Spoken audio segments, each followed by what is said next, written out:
ابو ہریرہ رضی اللہ تعالی عنہ ارشاد فرماتے ہیں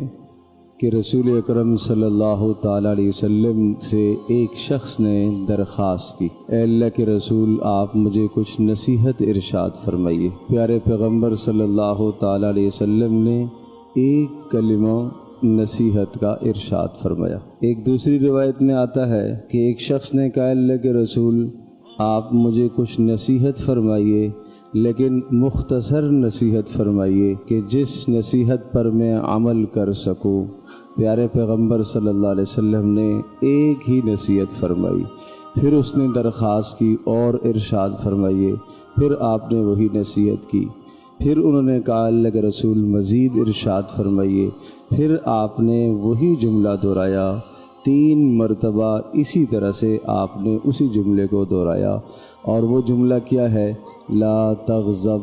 غصہ نہ کیا کرو۔ حضرت عبداللہ بن عمر رضی اللہ تعالی عنہما ارشاد فرماتے ہیں کہ میں نے کہا اللہ کے رسول کوئی ایسا عمل آپ بتا دیجئے جو اللہ کے غضب اور اللہ کے غصے کو ٹھنڈا کر دے، تو آپ نے فرمایا لا تغضب، تم غصہ نہ کیا کرو، اس سے اللہ کا غصہ ٹھنڈا ہو جاتا ہے۔ کہ جب سامنے والے پر غصہ کرنے کی بات آئی ہے، کوئی ناگوار غصہ کہاں آتا ہے؟ جب کوئی ناگوار بات آتی ہے سامنے، وہ ناگوار بات 2 حال سے خالی نہیں ہے، یا تو واقعتاً وہ ناگوار ہوتی ہے اور بری ہوتی ہے، اور یا بری نہیں ہوتی مجھے بری لگ رہی ہے۔ 2 باتیں ہیں،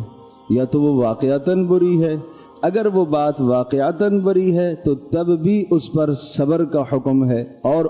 اگر وہ بات واقعتاً بری ہے ہی نہیں ہے تو پھر تو غصہ کرنا بیکار ہے، بے جا ہے۔ اور پھر روزے کی حالت میں غصہ کرنا، اور روزہ تو مشق ہی یہی کرا رہا ہے کہ روزے کی حالت میں جائز کاموں کو بھی چھڑوایا گیا، کھانا پینا جائز اس کو چھڑوایا گیا، حلال اور پاکیزہ کھانا چھڑوایا گیا۔ افطار کے وقت بہت ساری چیزیں سامنے ہیں، ہاتھ نہیں بڑھ رہا، حکم ہے کہ نہیں ابھی وقت نہیں ہوا، تو یہ روزہ یہی مشق کروا رہا ہے کہ جب تمہارے سامنے حرام کام آ جائے، اس موقع پر تمہیں غصہ نہیں کرنا چاہیے، رک جانا چاہیے، اپنے آپ روک دینا چاہیے اپنے آپ کو۔ تو روزہ یہ مشق کروا رہا ہے کہ غصے کی حالت میں بسا اوقات انسان وہ زبان سے کلمے بول پڑتا ہے، ایسی باتیں زبان سے نکل جاتی ہیں کہ جو ہمیشہ کے لیے شرمندگی کا ذریعہ بنتی ہیں۔ ایک حدیث پاک میں آتا ہے کہ جب آدمی ایک کلمہ زبان سے نکالتا ہے تو اس ایک کلمے کی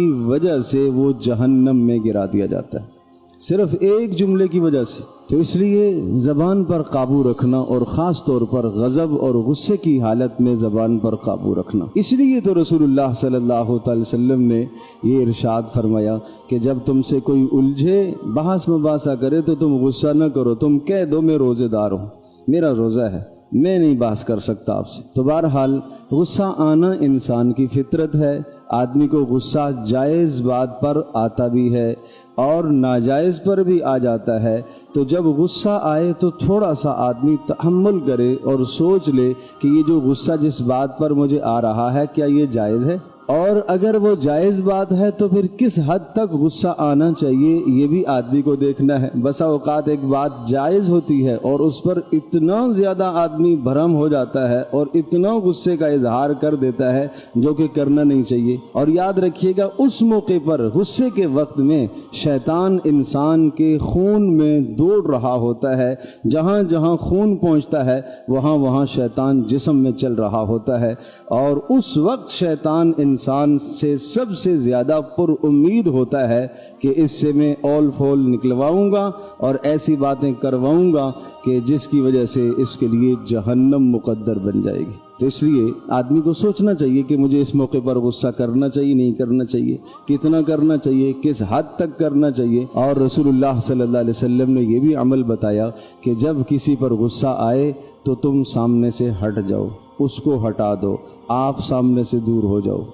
یہ حل ہے اس کا۔ اسی طرح سے آپ کھڑے ہیں بیٹھ جاؤ، بیٹھے ہیں کھڑے ہو جاؤ، اور بیٹھے ہیں لیٹ جاؤ،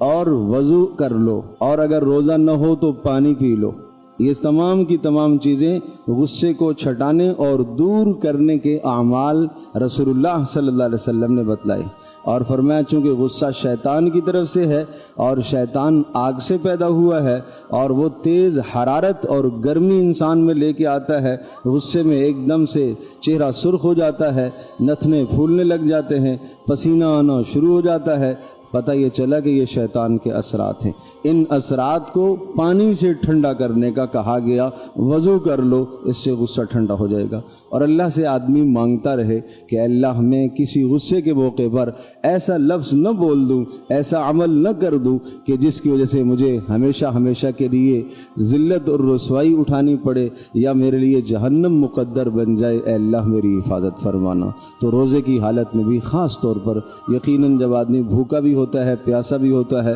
تو تھوڑا سا غصہ آدمی کو زیادہ آتا ہے۔ بہرحال تحمل، روزہ یہی سبق سکھا رہا ہے کہ آدمی کو برداشت کر لینا چاہیے، آدمی کو برداشت کرنا چاہیے، تحمل کرنا چاہیے، ہر بات کا جواب نہیں دینا چاہیے، ہر بات کا جواب ہی نہیں ہوتا، کہیں خاموشی ہی بڑا جواب ہوتا ہے۔ اللہ پاک ہم سب کے لیے عمل کرنا آسان فرمائے۔